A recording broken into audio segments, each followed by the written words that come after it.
शरद पवार के कारण शिवसेना में हुई बगावत। उद्धव से पवार की लगातार शिकायत कर रहे थे शिवसेना के विधायक। पवार से उद्धव बात करते लेकिन समस्या का समाधान नहीं करते।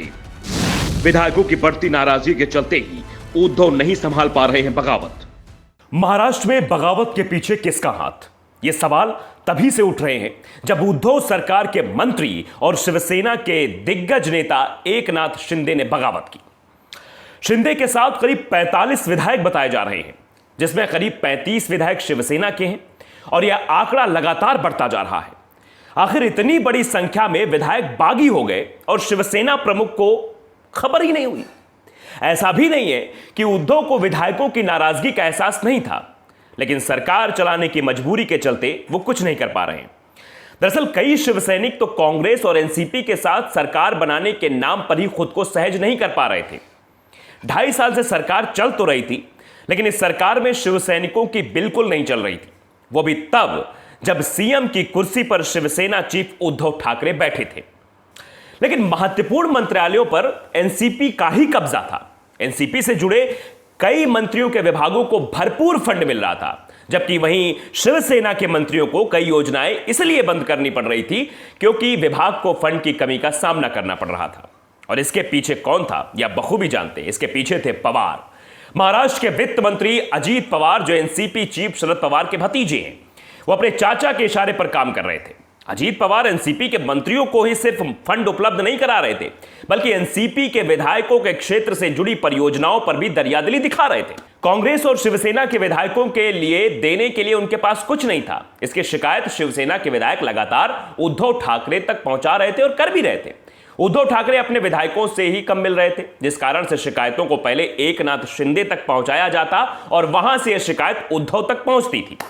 इसके पहले शिवसेना विधायक शिकायत कर चुके हैं कि क्षेत्र के विकास के लिए सरकार फंड जारी करती है, लेकिन यह फंड शिवसेना के विधायक वाले क्षेत्र के लिए जारी नहीं किया जा रहा है। एनसीपी विधायकों के लिए तो फंड जारी होता है, लेकिन शिवसेना विधायकों के लिए नहीं होता है। यही आरोप कांग्रेस के विधायक भी लगाते हैं। उद्धव शिकायतों के निराकरण की बात करते, शरद पवार से मुलाकात करते, लेकिन पवार उन्हें क्या पाठ पढ़ाते कि उद्धव शांत रह जाते। शिवसेना के विधायकों की शिकायत पर कोई एक्शन नहीं हो रहा था, जिससे शिवसेना के विधायकों में नाराजगी बढ़ती जा रही है।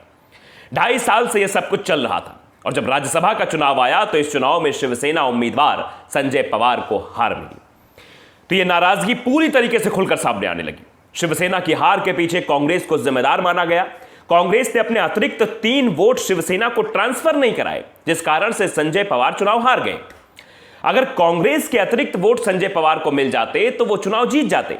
10 दिन बाद जब एमएलसी चुनाव हुए तो कहानी उल्टी हो चुकी थी। शिवसेना के 3 अतिरिक्त विधायकों के वोट की जरूरत कांग्रेस को थी। उद्धव इसके लिए तैयार हो गए थे, लेकिन शिवसेना के विधायक इससे नाराज हो गए। नाराजगी तो पहले से ही चल रही थी, बस समय का इंतजार था और यह समय एमएलसी चुनावों ने दे दिया। शिवसेना के सभी विधायक एकनाथ शिंदे के फार्म हाउस पर एकत्रित थे।